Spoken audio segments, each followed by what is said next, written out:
So without further ado, Bill Tremblay.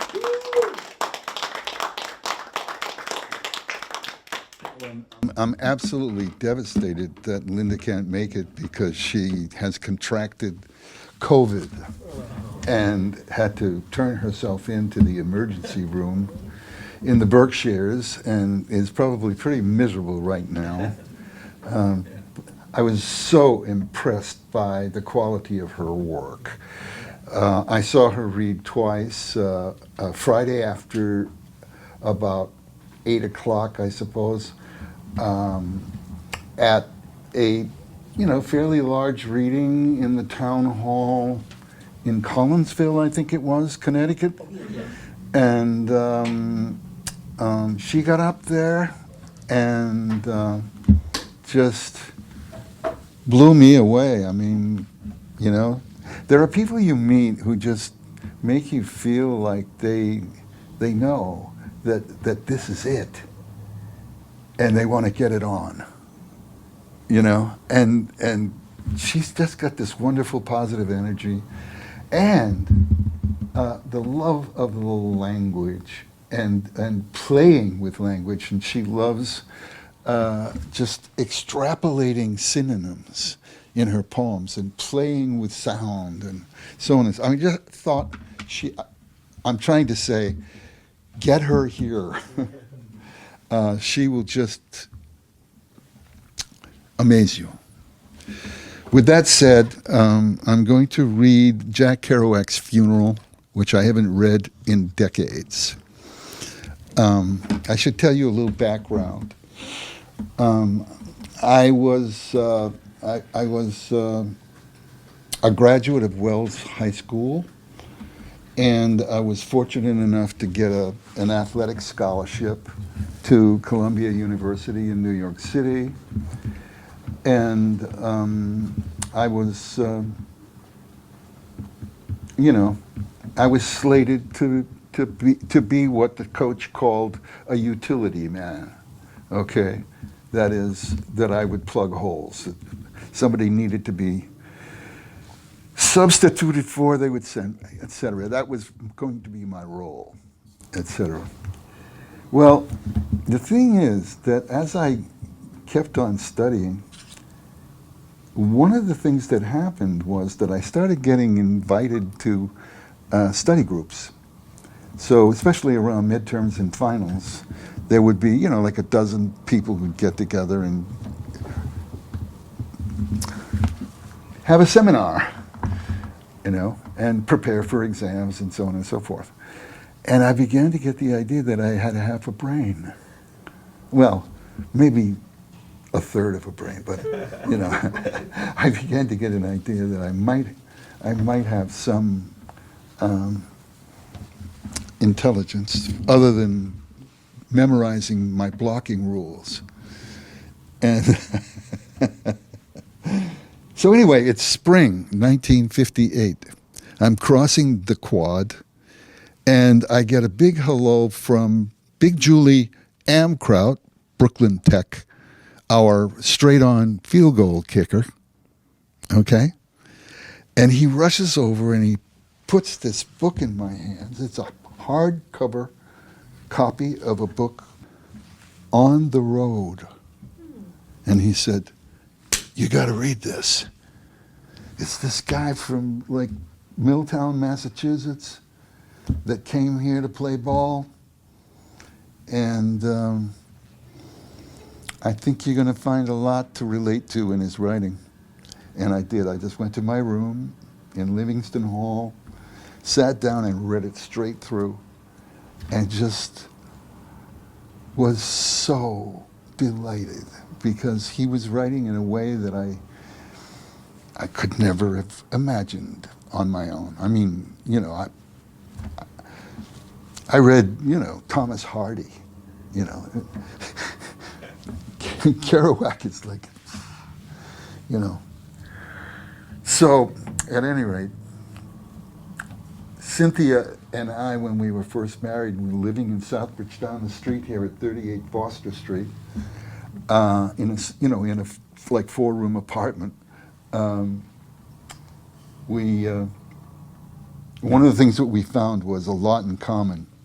We both loved Chet Baker, singing and playing trumpet. We both loved Jack Kerouac, and we both loved Hart Crane. In fact, we had taken modern poetry together, and we were the only ones in the class that halfway got him. You know, everybody was like tearing their hair out. It's like, just read it, just read it. Stop overthinking this. You know. So we had a lot in common, and we were finding out more. We were married in the spring. I'm sorry, in September of 1962, and in a week or so we will be celebrating our 63rd anniversary.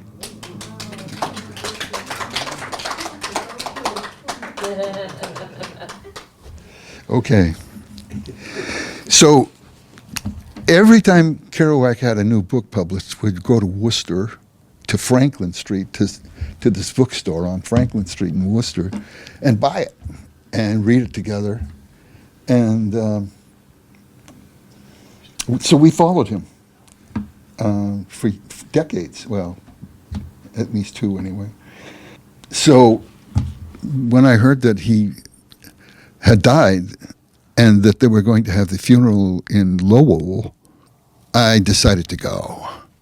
So this is my report about that experience.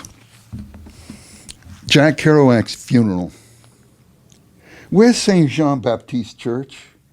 A Sunoco gas station at the end of the Route 495 cutoff, downtown Lowell, the sign. Ah, St. John the Baptist. Hey, Harry. Over the door, H. Johnson. Where's St. John's? A guy draining the oil on a car on a lift yells, just keep going till you can't go no more. Turn left and you're on Merrimack Street. That's Frenchtown, up about a half a mile.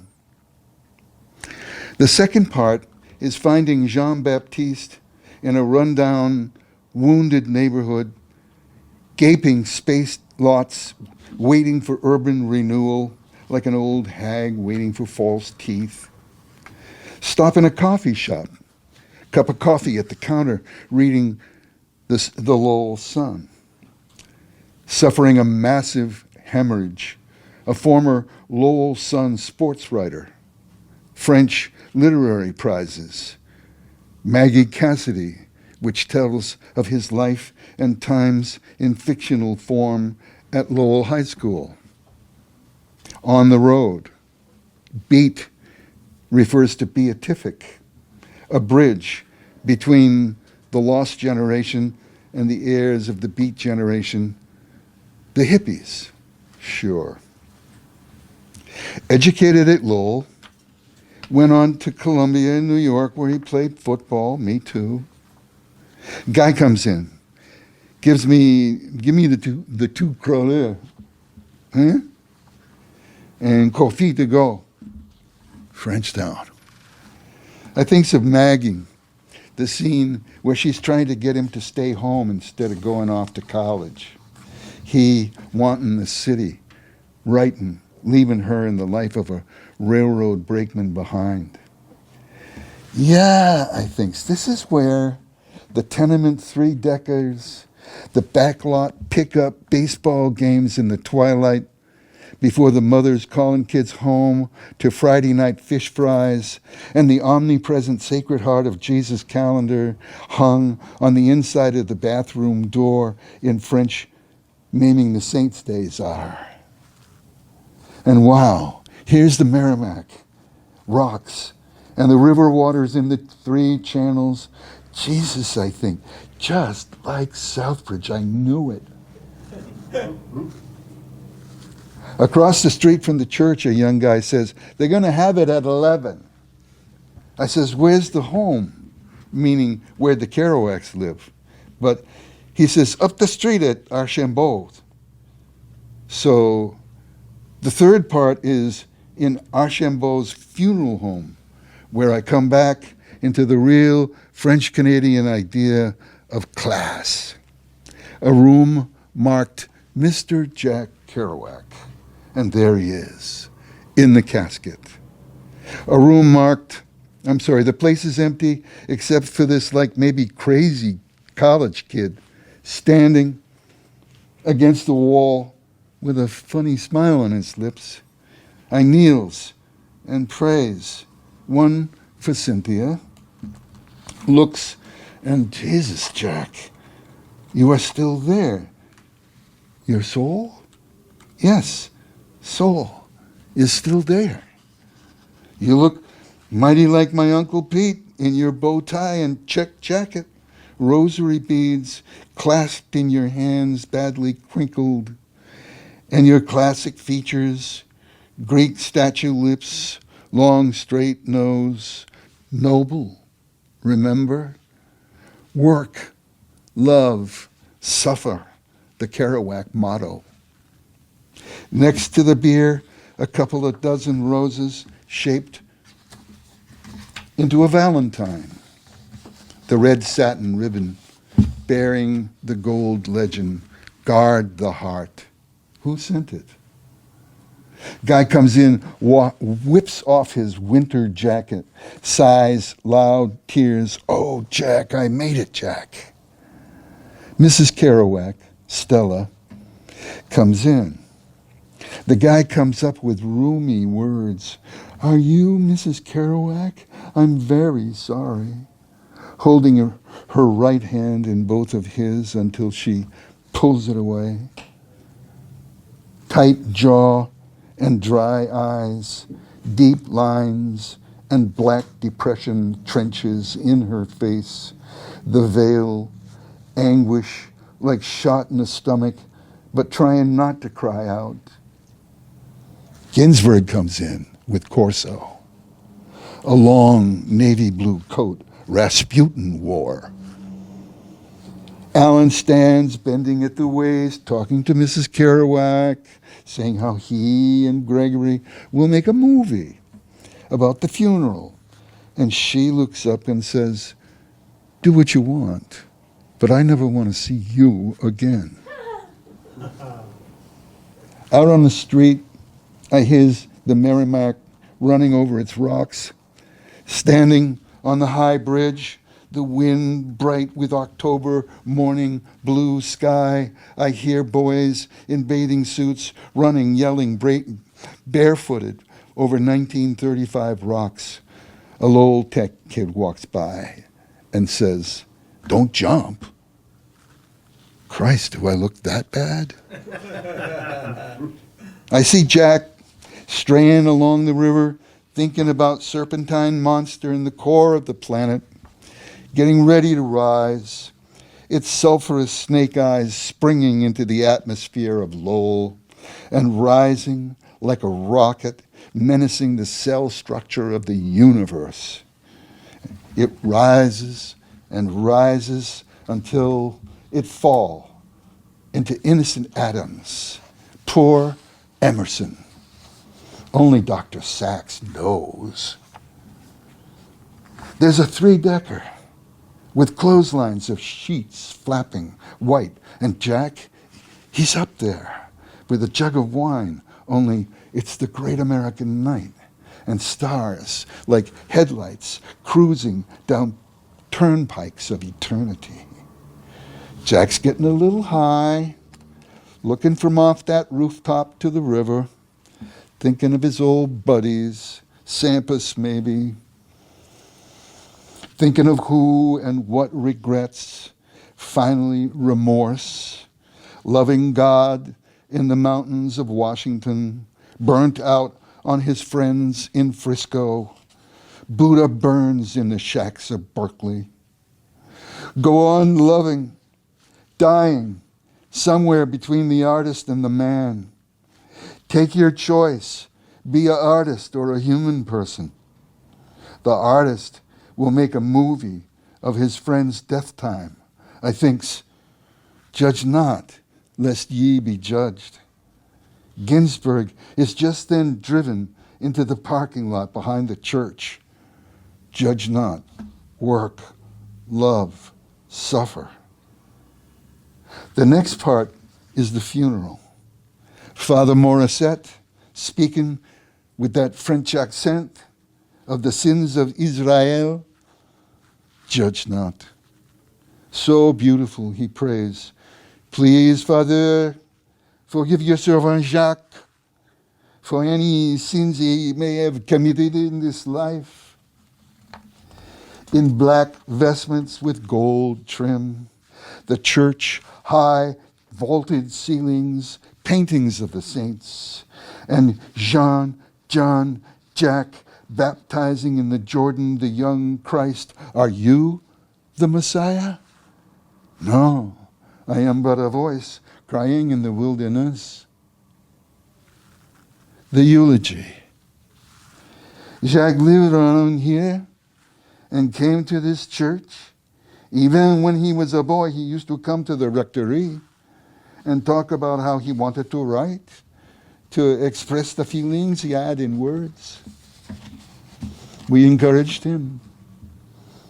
He left us and went out and made a great name and wrote his writings. I read his books. Some say his books are indecent. But I could see they were a great force for good because he had a vision of the freedom of the human spirit and spoke against every form of bullying he met. Now he is at rest, said Father Morissette. And I guess everybody just knows he's going to heaven to be with Gerard. Around the casket, shaking the censer, incense rising to the rhythm of the bells, holy water beating up on the bronze, the old man with the crucifix leading the procession to the doors, the TV camera, the casket down the steps, and Charters in cloth coat, Creeley. A reporter takes Jimmy Breslин's statement. And the last part is out at the cemetery, down along the avenues of the dead. Mrs. Kerouac, no tears, not once. The priest, I am the life, the resurrection. TV cameras churning, Corso's camera whirring. Mrs. Kerouac leaving as soon as the final syllable of the glory be evaporates. Ginsberg handing the camera to Creeley. He using the one eye into the eyepiece. A shot of Corso, Ginsberg laying a yellow carnation on the casket. The eternal celluloid record, I guess. Creeley is another true artist. Driving down south, home through towns, Stowe and Bolton and Marlborough. I hear Jack saying, all American authors are insane. You got to be crazy to be a writer in this country.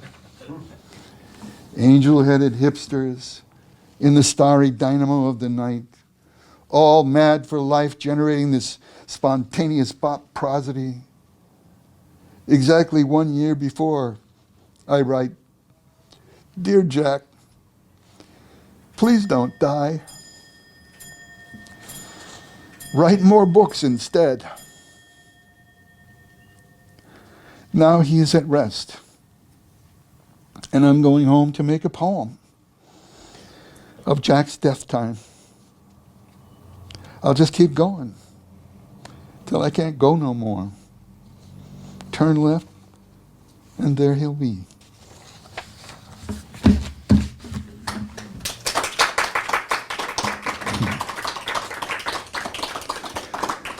I had my own Maggie Cassidy. I have a poem in Voluminous Racetrack called Carol J. I think she's been deceased long enough that I can say. Her name was, I grew up with her. We literally, like from age 3. Her name was Jankowski, Carol Jankowski. And after high school, she married one of the LaPierre brothers who ran a lumber yard down at the end of Elm Street, I think. You know, where Eastford Road splits down in that neighborhood. There was there was a lumber warehouse, I guess you could call it. There's a street there called Lapierre Avenue, actually just in that very spot. Okay, all right. Anyway, so I'm gonna read you about that. Carol Jankowski. 1. A strip of tar pavement is the spine that holds Wardwell Court together. 4 buildings with 4 apartments each. 2 triple-deckers in the cul-de-sac, set like chess pieces facing each other. Carol lives on the 2nd floor. We make mud pies together between my triple-decker and the Light and Power Company fence. My mother gives us orange popsicle. Our tongues get orange. I use the stick to make a road. My mother asked me, "What are you up to?" "I'm making a road so Daddy can drive his truck home." Uncle Pete lives with his wife, Viola, up the street. He has a garden surrounded by a fence where a pea vine grows. A photo shows Carol and me climbing that fence, wearing t-shirts and corduroy overalls. We look happy to swing our legs over the top rail. Later, we trade comic books. She likes Homer Pigeon. I like Plastic Man, who can stretch himself in 2 places at once. 2. At 13, my parents take me on a road trip. Forests thin to the land of corn, mountains to deserts to mountains again, where pioneers stuck in snow ate each other. I tell Carol, I want to write. Why write about life? Why not just live it? Life and art, art and life, the river between. Behind her question, other questions. Why would I crush her dream? Holy matrimony, factory jobs, an apartment with a garden fence, a chance to kiss her budding breasts. Why isn't that enough? Won't I forget the road to come home on? What's wrong with you? How to tell her I want to write, I want to taste the world in each word, a wafer of Eucharist. And if life's beyond making sense of, then to know that and love it anyway. Factory jobs or luminous racetracks made with popsicle sticks and ink where there is no home, only the last line of a eulogy for Carol Jankowski, in which bonds break when 2 people want different things. As night fog creeps in on Quincy Bay and Art Pepper croons through his horn. This is a book of eulogies, really. I mean, you know, and I guess that's the main thing. But also, you know, I hope that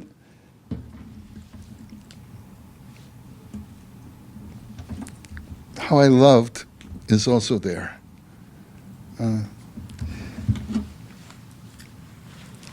The poem I was going to read for Linda is called Tiny Tim, As I Remember Him. Okay. You all remember Ed Sullivan? Are you old enough to? No, you're not. Well,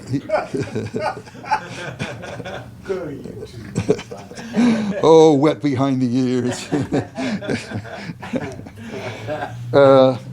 Anyway, so this is like, kind of like what she does. Tiny Tim waddles to center stage, the harpo marks of the pre-war 60s, with angel ringlets and cheap ukulele and big snozzola, who paid no payola, singing lays of gentler days in terza rima, karma do. His spindly legs are flying things with pointy wings that barely bound along the ground. Dip-do, do-da-do-lips, with you. When Ed Sullivan was God, nothing changed. Always the same goofy acts, rearranged. Chinese jugglers spinning plates with sticks and talking dogs delivering long comic monologues as others took to the streets wearing white sheets or sarongs with bongs, blowing smoke up Miss Vicky, and others died in Mississippi to pay everyone's dues to Mr. Blues, while Bob Dylan, heir to Walt Whitman, waited in the wings, tuning his strings. Okay, so I just, I had a lot of fun writing that. And, this is from the similar book, from the same book. And it is a nod in the direction of jazz. When I was in the spring of '58, what I used to do on weekends, after the games and what have you, is take the 242 Broadway Express down to Greenwich Village and go hunting jazz. And there was this great place called the Village Vanguard, which I liked to go to. But also I would, I was wicked and would go to, strip clubs. Not that I'm going to make a big deal about it, but maybe I'll just leave the strip club part out. I don't. No? The music while the music lasts. That's a line from somewhere. Maybe Eliot, I'm not sure. 17, wandering drunk into Greenwich Village strip joint, gaga at this boa constrictor, worming his way into a nearly naked woman's G-string on stage. A B-girl grabbed me. The girl couldn't help herself, and all the world was about me.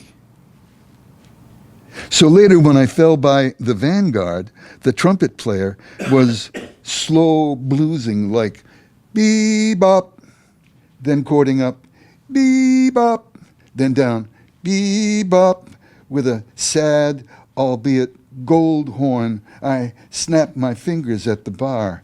Two black guys like NFL tackles glared at me to stop popping. Miles, the MC shouted, making the come applause sign. This was 1958, yesterday. Charlie Parker was dead. Even later, when I started to listen, I heard Miles was in his kind of blue period, as if it were not joy, but Bird's horror of silence that made him fill each bar with 30-second notes. This was somehow why the great soul of night was gone, leaving a hole the size of Kansas City in miles. He was telling the story of how Charlie, one night at Birdland, when people were clinking, chattering, he lost it, jumped off the bandstand, put his fist through glass for a fire axe, wading like Samson with the jawbone of an ass into the Philistines.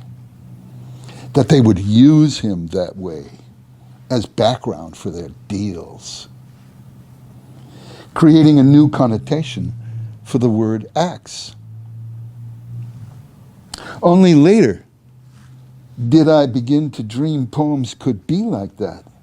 New connotations spoken when we stagger, struck by the beautiful, blunt instrument of the world.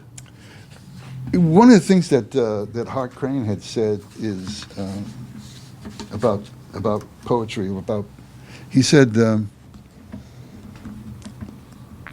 his conception of a poem is that it delivers an experience for which there is no word. The whole poem, therefore, must be considered the word for that. Okay? He had some wonderful ideas. He like his whole thing was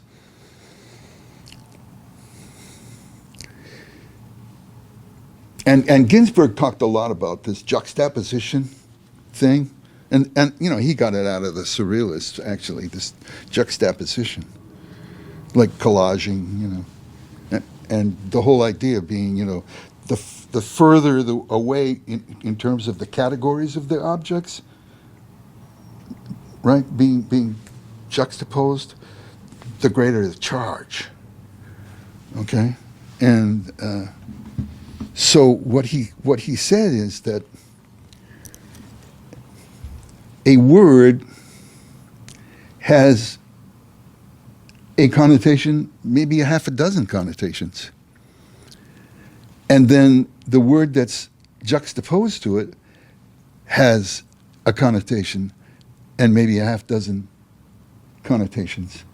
And that's what you're setting on fire, is this possibility, this potential, you know, of just the multiplication of meaning, the potential energy of doing that. Incredible. A lot of the writing of Jack Kerouac is the best writing is just a description of action. And he also, as Cynthia will attest, he's also the best food writer, you know. Anyway, so now we now live at a place that is colloquially called the Irish Riviera, which is the South Shore. And so we go to the beach a lot. And I get to body surf, which I couldn't do in the mountains of Colorado. Body surfing. I've been waiting for this day. 6-foot breakers galloping in hordes. It doesn't matter how cold the water. I take what the ocean offers, wade up to my waist, dive through bottle green brows of waves that soothe my sunburned back with frothy tongues. More are coming, humping swells plowed up by killer whales offshore. I'll only catch them if I time them right, leave my feet at the moment when their arc is razor sharp, and swim hard as crests rise at their own pace, massaging my stomach muscles until they crash and I tumble into the scrub board of wet sand beneath the sudsy rush of their voices, hissing and sparkling, spent in their own completion. Knocked down by the next wave, I stagger to my feet, wipe salt from my eyes, my legs lassoed by seaweed.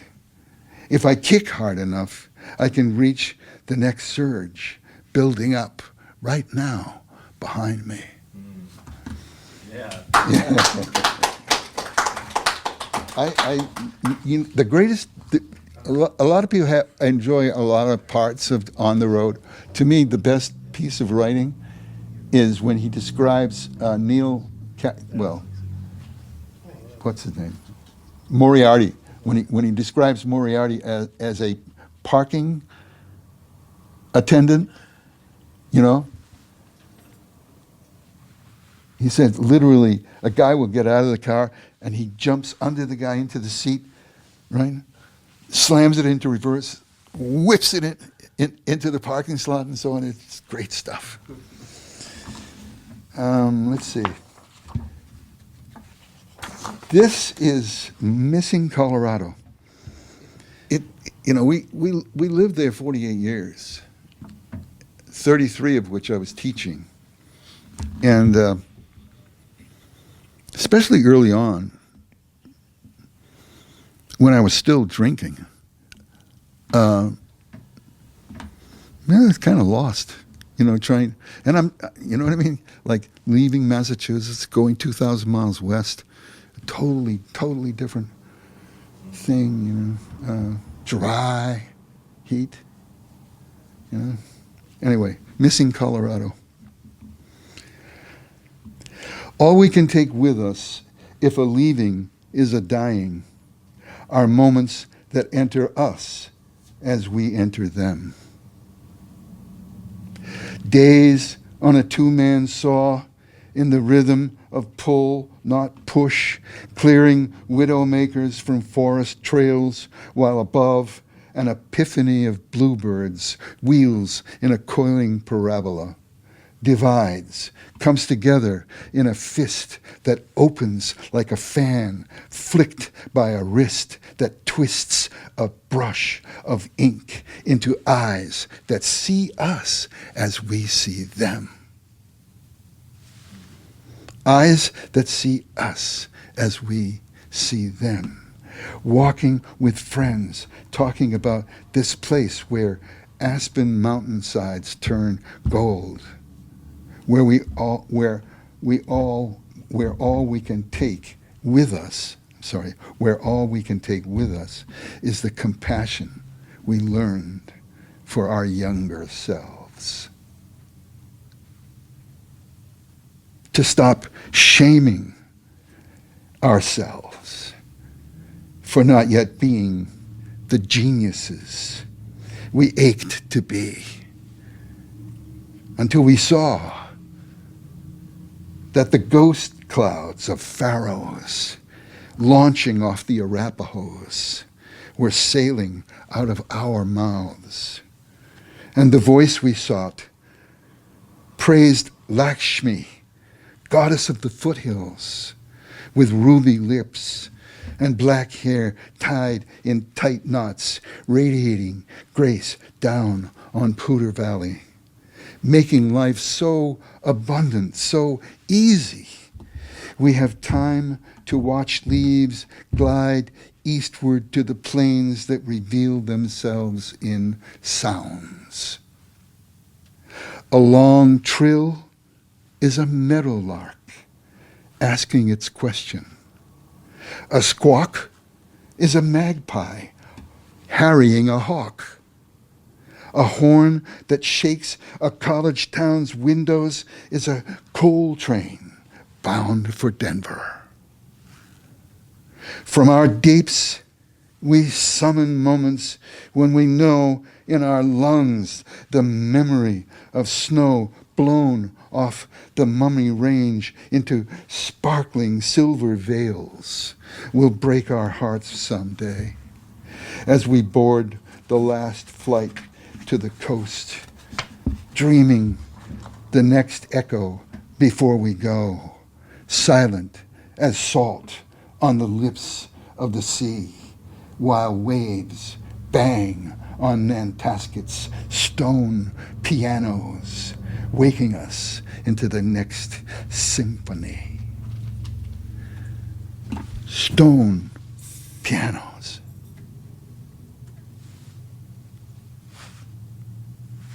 Heart crane. Every once in a while you can do it.